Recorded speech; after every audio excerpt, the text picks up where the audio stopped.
Shalom again, continuing with our study in Ezekiel, ending up with the second chapter. Ezekiel is being sent to his own people. And so it's the word that he digests first for himself that he is then to share with the people that he grew up with, the people that he loves, the people who he is closest to.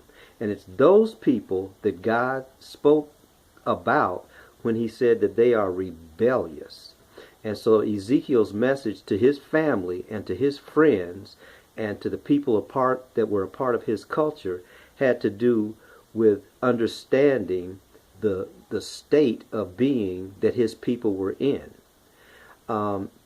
We haven't said it very much in this study, but the reason that Ezekiel had to get that message is because Israel had already, because of their disobedience, been sent into exile. They were first overrun by the Assyrians because of their disobedience, the worshiping of other gods, not doing what God had told them to do. And then finally, in this case, the Babylonians had come along and they had overrun Israel.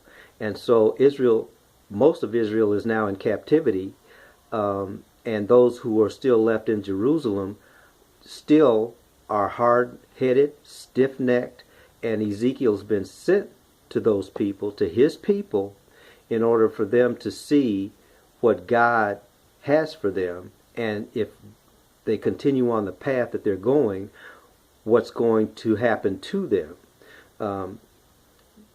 The fact that Ezekiel is being sent to his people is actually a blessing from God to Israel.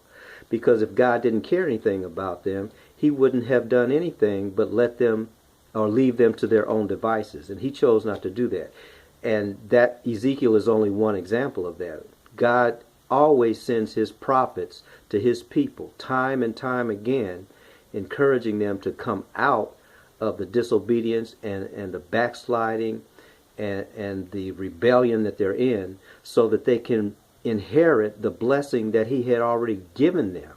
So the blessing that they had been given, they had chosen to walk away from. And so that's why Ezekiel had to come to them. But he was coming to them with the understanding that this is a hard message. This is not one of those nice messages that you give to people to placate them. His message to them was, you're not right, and if you continue being not right, not only are the Babylonians going to continue to overrun you, you're going to be destroyed. You'll be continually their servants. So we'll pick up on that theme again next time.